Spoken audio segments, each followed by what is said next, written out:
따라하시죠. 울타리를 쳐라. 모세가 하나님으로부터 성막의 설계도를 받았습니다. 성막은 영구적인 건물이 아니라 이것은 천막과 같이 이동용 건물입니다. 그런데 텐트를 성막이라고 부른 까닭은 그곳에 하나님께서 임재하셨기 때문입니다. 그래서 거룩한 장소라는 뜻으로 성소라고 부릅니다. 여기에서 깨닫게 되는 것은 건물이 중요한 것은 잘 지어서 중요한 게 아니라 거기에 누가 거하시는가, 그것에 따라 건물의 중요도가 달라진다는 것을 깨닫게 됩니다. 인간의 약하고 추함을 사도 바울은 질그릇으로 비유했습니다. 우리는 모두 질그릇같이 말 한마디에 상처받고 금이 가고 깨어지는 그런 인간이지요. 그런데 질그릇 속에도 보물이 담기면 그거를 보물단지라고 말합니다. 우리가 이 보배를 질그릇에 가졌으니 이는 심히 큰 능력은 하나님께 있고 우리에게 있지 아니함을 알게 하려 함이라. 할렐루야. 성소에 나타난 변화를 한번 성경에서 찾아보겠습니다. 처음 성소는 에덴 동산입니다. 누가 계셨기 때문에? 하나님이 계셨습니다. 그래서 이것을 무성소 시대라 그렇게 말합니다. 그런데 아담과 하와가 범죄한 후 에덴 동산에서 추방됩니다. 곤고한 인간들은 하나님 앞에 나아가는 길을 열기 시작했는데 그것이 제단을 쌓고 제사를 드리는 일이었습니다.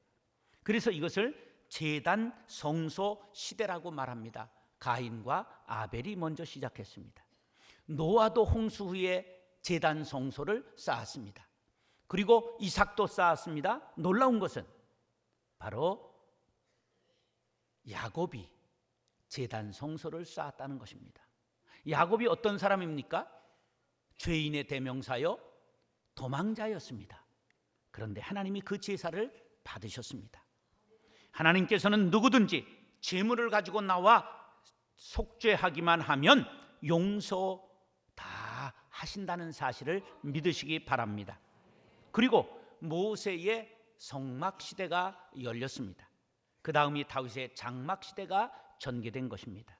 왜 다윗은 성막이라고 안 그러고 장막이라고 말하느냐? 그 까닭은 엘리 제사장의 아들 홈리와 비느하스가 블레셋과 싸움을 할 때 법궤를 메고 전쟁에 나갔다가 그만 빼앗겨 버리고 맙니다. 하나님의 임재의 상징인 법궤를 빼앗겨서 하나님의 임재가 있지 않았기 때문에 그것을 실로와 기브온에서 예루살렘으로 옮겨가는 112년 동안을 그것을 장막이라 그렇게 부릅니다.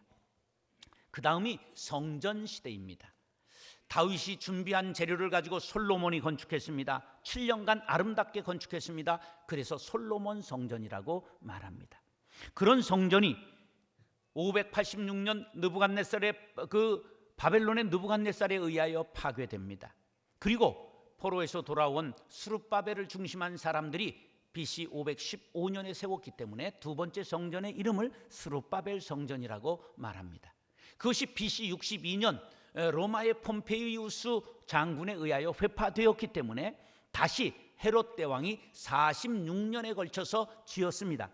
그래서 세 번째 성전, 그것을 뭐라고 부르느냐? 헤롯 성전이라고 부릅니다. 그런데 그것이 AD 70년 완전히 티투스 장군에 의하여 회파됨으로 지금 이 세상에 존재하지 않습니다. 이런 역사를 지닌 성전이 예수님이 오심으로 완전히 달라지게 된 것입니다. 보이지 않는 성전 시대가 열리게 되었습니다. 요한복음 2장 19절에 보면 예수님께서 헤롯이 지은 이 성전을 허물면 내가 3일 만에 다시 지으리라, 이 소리를 들은 유대인들이 저 허풍쟁이 봐라, 헤롯이 46년간을 힘들여 지은 걸 우리가 봤는데 지가 무슨 수로 3일 만에 짓겠다고 하느냐? 예수님의 제자들도 그 말을 이해하지 못했습니다. 그런데 예수님이 돌아가셨다가 3일 만에 부활하심으로 사흘 만에 짓겠다고 한 것은 예수님의 몸을 뜻하는구나 하는 것을 깨닫게 된 것입니다. 예수 그리스도는 바로 하나님이시여 성전임을 믿으시기 바랍니다. 예수님의 제자인 사도 바울은 더 혁명적인 선언을 했습니다. 너희는 너희가 하나님의 성전인 것과 하나님의 성령이 너희 안에 계시는 것을 알지 못하느냐? 바로 우리의 몸이 성전이 된 것입니다. 여러분 안에 성령이 거하시는 것을 믿습니까? 그러면 우리 각자가 성전이요 교회가 된 것을 믿으시기 바랍니다. 성전은 더 이상 건물의 개념이 아닙니다. 교회는 건물을 가리키는 것이 아닙니다. 헬라어로 교회를 에클레시아라고 말합니다. 이것은 에크, 밖이라는 뜻입니다. 세상 밖으로 이렇게 분리되어 나온 무리, 우리 교인들을 교회라고 부르게 되는 것입니다. 이스라엘 백성들이 애굽에서 죄악 세상을 뜻합니다. 애굽에서 분리되어 나와 광야에 40년 돌 때 광야교회라고 말합니다. 광야교회의 목표는 요단강 넘어 가나안 복지에 이르는 것입니다. 우리의 목표는 무엇이냐? 죽음이라는 요단강을 건너 적과 꿀이 흐르는 새하늘과 새 땅 천국에 들어가는 것임을 믿으시기 바랍니다. 우리에게 마지막 성소는 따라서 천국입니다. 만일 땅에 있는 우리 장막집이 무너지면 하나님께서 지으신 집 곧 손으로 지은 것이 아니요 하늘에 있는 영원한 집이 우리에게 있는 줄 아느니라. 아멘. 여기에서 장막은 우리의 육체를 뜻합니다. 육체가 죽음을 맞이하게 될 때 다시는 사망이나 고통이나 곡하는 것이나 질병이 없는 천국에서 영원히 하나님을 찬송하며 예수님과 함께 영생복락을 누리게 될 것을 믿으시기 바랍니다. 성막의 변천사를 도표로 보면 무성소시대, 제단성소시대, 성막시대, 성전시대, 보이지 않는 성전, 그리고 천국. 지금 우리는 어디 와 있죠? 보이지 않는 성전 시대에 와 있는 것입니다. 오늘은 모세의 성막에 대해 상고하는데 먼저 울타리를 살펴보도록 하겠습니다. 성막의 길이는 남북으로 45m, 동서로 22.5m입니다. 거기에 하얀 세마포 휘장을 저기에다 두르는 것입니다. 남쪽과 북쪽은 각기 45m짜리 휘장을 치기 위해 20개의 놋기둥을 세웠습니다. 그리고 갈고리와 가름대는 은으로 만들었습니다. 동쪽과 서쪽 각기 22.5m의 휘장을 치기 위해 10개의 기둥을 세웠습니다. 그리고 동쪽에 9m짜리 문이 있는데 그 문에는 청색, 자색, 홍색 실로 가늘게 꼰 배를 수놓아 짠 휘장을 쳤습니다. 그리고 울타리의 높이는 2m 25cm였습니다. 성막의 규격은 이와 같습니다. 울타리에 사용된 여러 재료가 담고 있는 영적인 의미는 울타리는 세마포 휘장, 흰 세마포 휘장을 쳤습니다.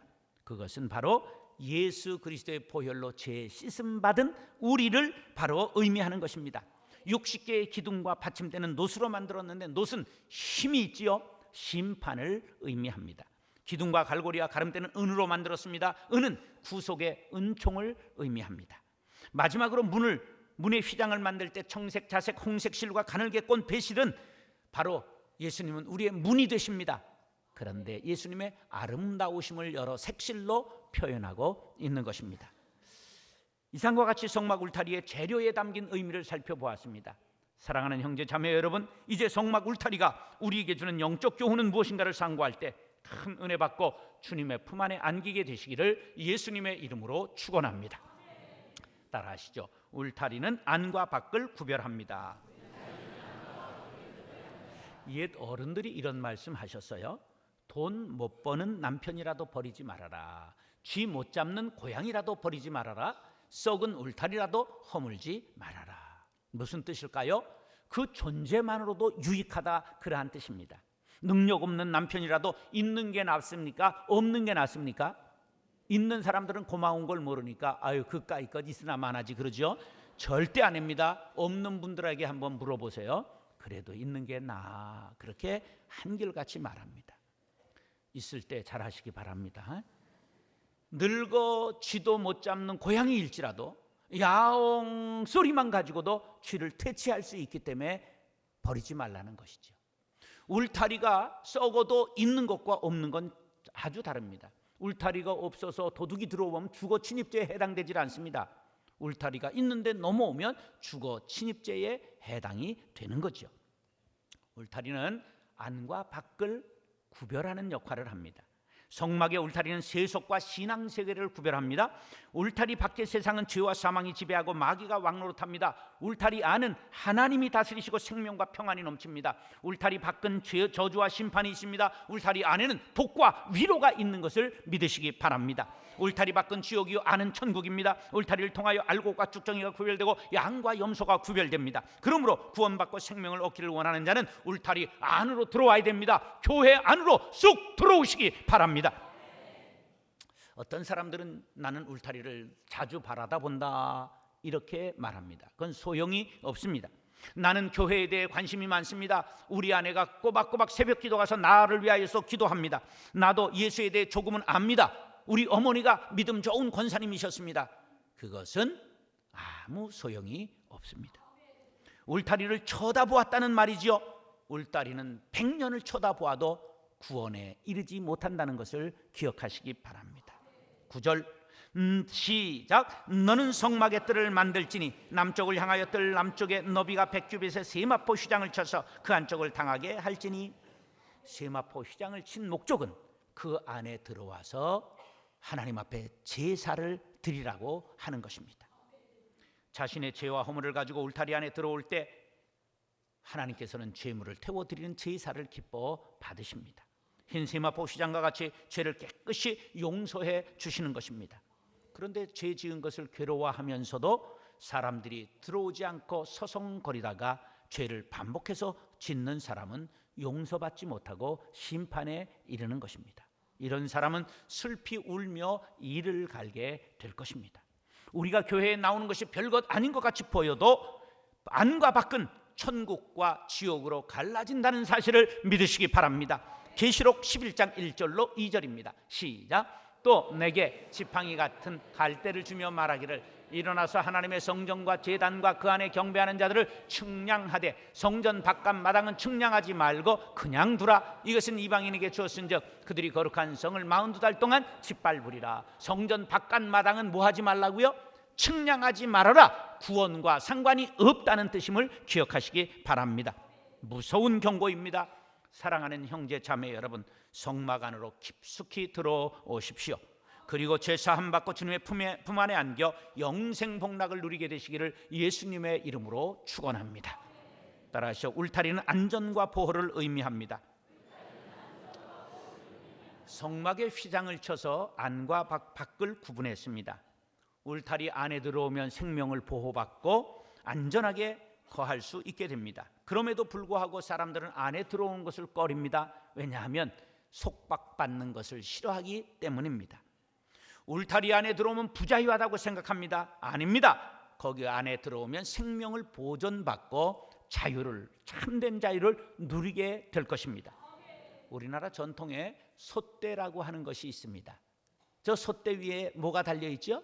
새가 달려 있습니다. 그러니까 사람들은 새같이 날아가고 싶은 염원을 담은 것이라 그렇게 생각합니다.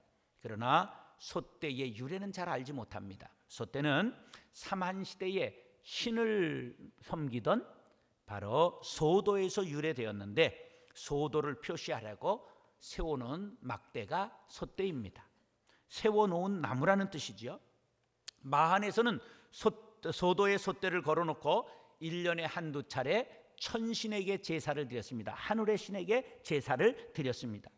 소도는 신성한 지역이기 때문에 국법이, 나라의 법이 통하지 않았습니다. 죄인이 와서 저 솥대를 잡기만 하면 그 목숨을 건질 수가 있었습니다. 그렇기 때문에 도둑이 성행했다고 옛 책에 기록되어 있습니다. 이런 전통이 그리스와 로마에도 전해 내려오고 있습니다. 더욱 놀라운 것은 성경에도 그런 제도가 있었습니다. 무슨 제도지요? 도피성 제도입니다. 민수기 35장에 보면 하나님께서 너희가 가나안 땅에 들어가거든 도피성을 6개를 만들어라. 그곳에는 살인의 의도가 없이 실수로 사람을 죽인 사람들이 피하게 될 것이다. 그래서 복수할 사람들에게 목숨을 잃지 않도록 빨리 달려가도록 길을 잘 닦아 놓으라고 명령하셨습니다. 예를 들면 이런 것입니다. 도끼로 나무를 여러 사람이 가서 찍다가 도끼날이 날아가서 앞에 있는 사람을 쳐서 죽였습니다. 옛날 법은 이에는 이, 눈에는 눈입니다. 살인한 사람은 목숨으로 갚아야 됩니다. 형제들이 달려와서 그를 죽이려고 할 때에 그가 어디로 도망가야 살지요? 도피성으로 도망가면 목숨을 부지하게 되는 법입니다. 이와 같이 성막의 울타리 안으로 들어오는 사람은 안전하게 생명을 보호받게 된다는 사실을 기억하시기 바랍니다. 지면의 모든 생물을 쓸어버리시니 곧 사람과 가축과 기는 것과 공중의 새까지라. 이들은 땅에서 쓸어버림을 당하였을 때 오직 노아와 그와 함께 방주에 있던 자들만 남았더라. 어디에 들어온 사람들? 방주에 들어온 사람과 모든 동물은 생명을 보존하게 되었던 것입니다. 울타리는 하나님의 품 안을 뜻합니다. 주님의 품 안에 들어오기만 하면 생명을 보호받고 안전하게 됨을 믿으시기 바랍니다. 시편 91편 9절로 10절입니다. 시작. 내가 말하기를 여호와는 나의 피난처시라 하고 지존자를 너의 거처로 삼았으므로 화가 내게 미치지 못하며 재앙이 네 장막에 가까이 오지 못하리니. 아멘. 지극히 존귀하신 하나님을 피난처 삼고 그분이 쳐놓은 울타리 장막 안에 들어오기만 하면 생명을 보호받고 안전하게 거하게 되는 것입니다. 지금 여러분이 사는 곳은 울타리 아닙니까? 아니면 바깥입니까? 여러분들이 지금 거하는 곳이 주님의 품 안입니까? 아니면 바깥입니까? 분명하게 대답하시기 바랍니다. 우리가 사는 세상은 참으로 험합니다. 눈 감으면 코베 간다고 그러지요. 그러나 주님과 함께 동행하고 주님의 품 안에 거하기만 하면 사망의 음침한 골짜기를 다닐지라도 두려워하지 않게 될 줄로 믿습니다. 폭풍우 속에서도 어미 품 안에 있는 새는 두려워하지 않습니다. 큰 풍랑을 만난 배를 탔을지라도 엄마 품에 젖을 물고 있는 아기는 새근새근 단잠을 자는 법입니다. 사랑하는 형제자매 여러분, 하나님께서 쳐놓으신 성막 울타리 안에 깊숙이 들어와 주님의 품 안에 안기시기 바랍니다. 어떤 시련이 닥칠지라도 주님께서 여러분들을 안전하게 보호해 주실 것입니다. 주 안에서 참된 안식을 누리는 저와 여러분들 될 수 있기를 예수님의 이름으로 축원합니다. 따라서 울타리는 하나님의 소유됨을 의미합니다. 자, 목장을 하는 주인은 자기의 소유인 말과 소와 양의 엉덩이에 뭐를 찍지요? 도장을 찍는데 그 도장을 뭐라고 그러죠? 낙인이라고 말하죠. 불도장이라는 뜻이에요. 자, 쇠붙이로 만들어 불에 달고 찍은 도장, 그래 자기만의 문장 도장을 찍습니다. 그러면 낙인 찍힌 말이 울타리를 넘어 다른 목장에 들어가서 섞여 버렸어요. 그럼 주인이 찾을 수 있어요? 없어요? 뭘 보고? 낙인을 보고. 너는 내 것이라. 낙인을 보고 주인이 다시 찾아오는 것입니다. 한번 성막 안에 들어와 하나님의 자녀로 성령의 인침을 받은 자녀들이 울타리를 벗어나 나는 자유라고 외치면서 세상에 방황할 수 있습니다. 그러나 한번 찍은 하나님의 사랑의 도장은 결코 지워지지 않는다는 사실을 기억하시기 바랍니다. 그뿐만 아니라 하나님의 사랑의 줄은 얼마나 고래 심줄보다 더 질긴지 천국 가는 그날까지 반드시 놓치지 않고 그 사랑의 줄로 이끌어 주신다는 사실을 믿으시기 바랍니다. 누가 우리를 그리스도의 사랑에서 끊으리요? 환난이나 건고나 박해나 기근이나 적신이나 위험이나 칼이랴. 기록된 바 우리가 종일처를 위하여 죽임을 당하게 되며 토살당할 양같이 여김을 받았나이다 함과 같으니라. 그러나 이 모든 일에 우리를 사랑하시는 이로 말미암아 우리가 넉넉히 이기느니라. 내가 확신하노니 사망이나 생명이나 천사들이나 권세자들이나 현재일이나 장래일이나 능력이나 높음이나 기쁨이나 다른 어떤 피조물이라도 우리를 우리 주 그리스도 예수 안에 있는 하나님의 사랑의 줄에서 결코 끊을 수 없으리라. 할렐루야. 그렇습니다. 견인차가 차를 끌고 가다 놓치는 법 봤습니까? 저는 봤어요. 그런데 하나님의 사랑의 줄은 결코 끊어지지 않고 천국까지 간다는 사실을 믿으시기 바랍니다. 하나님께서 한번 선택하시면 결코 버리지 아니하시고 마귀에게 빼앗기지 아니하십니다. 멀리 멀리 갔더니 처량하고 곤하여 슬프고 또 외로워 정처 없이 다니니 그럴지라도 예수님을 부르면 주님께서 다가오셔서 우리를 이끌어 천국까지 길이 함께 하신다는 사실을 믿으시기 바랍니다. 왜 그럴까요?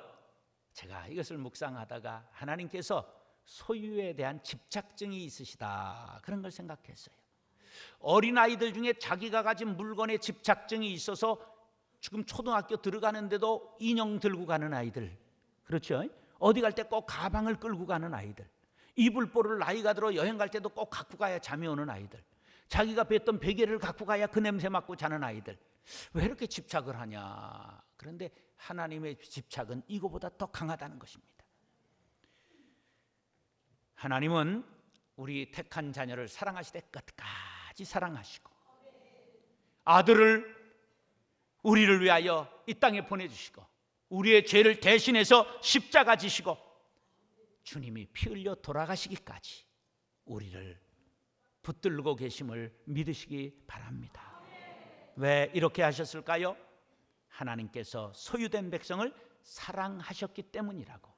이사야 43장 1절로 4절은 이렇게 말씀합니다. 야곱아, 너를 창조하신 여호와께서 지금 말씀하시느니라. 이스라엘아, 너를 지으신 이가 말씀하시느니라. 너는 두려워하지 말라. 내가 너를 구속하였고 내가 너를 지명하여 불렀나니 너는 내 것이라. 네가 물 가운데로 지날 때에 내가 너와 함께 할 것이라. 강을 건널 때에 물이 너를 침몰하지 못할 것이며, 네가 불 가운데로 지날 때에 타지도 아니할 것이요 불꽃이 너를 사르지도 못하리니, 대전 나는 여호와 네 하나님이요 이스라엘의 거룩한 이요 네 구원자임이라. 내가 애굽을 너의 속량물로 구수와 수발을 너를 대신하여 죽었노라. 4절 시작. 네가 내 눈에 보배롭고 존귀하며 내가 너를 사랑하였은즉 내가 네 대신 사람들을 내어주며 백성들이 내 생명을 대신하리라. 아멘. 하나님은 이렇게 사랑하는 자녀들을 위하여, 만남을 갖기 위하여 울타리를 치고 성막을 만드신 것입니다. 그곳에 자신의 소유된 자녀들과 만남을 즐기시는 것입니다. 울타리 안은 주인의 영역, 소유물이 든 것을 뜻합니다. 주인의 것과 아닌 것의 경계가 울타리입니다. 울타리 안으로 깊숙이 들어오십시오. 교회 안으로 깊숙이 들어오시기 바랍니다. 그리하면 여러분의 인생을 하나님께서 책임져 주실 줄로 믿습니다. 우리는 하나님의 소유가 되었기 때문입니다. 레위기 20장 26절에 너희는 나에게 거룩할지어다. 이는 나 여호와가 거룩하고, 시작. 내가 또 너희를 나의 소유로 삼으려고 너희를 만민 중에서 구별하였음이니라. 아멘. 사람이 어렸을 때에는 어머니 품 안을 포근하게 느끼고 울타리에 거하는 것을 평안하게 생각합니다.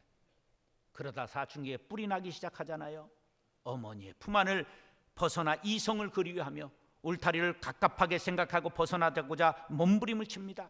권위에 반항하고 탈출을 시도하고 가출을 하고 무단결석을 합니다. 그렇게 방황하다가 칙삭에 고생하고 결국 울타리 밖의 생활이 얼마나 위험하고 배고프고 고달프고 장래를 기약할 수 없는 것임을 깨닫게 됩니다. 울타리를 허물고 나가면 자유로울 줄 알았는데 강도가 우울거립니다. 맹수가 우울거리는 정글임을 알게 되었습니다. 지질이 고생하고 나서야 천부여 의지 없어서 손들고 옵니다. 주 나를 박대하시면 누가 나를 받아 주시겠습니까? 난 갈 데가 없습니까? 없습니다. 주여 나를 받아 주시옵소서. 하나님 품으로 돌아오게 되는 것입니다. 그래서 베드로전서 2장 9절을 깨닫게 되지요. 시작.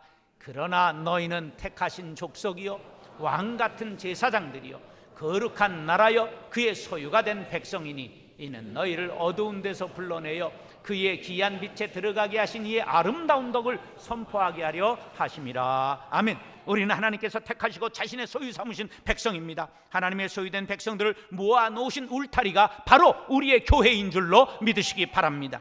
교회는 하나님의 영역임을 표시한 울타리입니다. 우리가 교회 안에 거할 때 하나님은 우리를 책임지시고 보호하시고 풍성한 꼴로 먹이고 입히심을 믿으시기 바랍니다. 사랑하는 형제 자매 여러분, 하나님께서 여러분을 위해 쳐놓으신 성막의 울타리인 거룩한 빛 광성교회에서 하나님을 예배하고 주님께서 주시는 신령한 꼴을 먹고 참된 자유와 평안을 누릴 수 있게 되기를 예수님의 이름으로 축원합니다.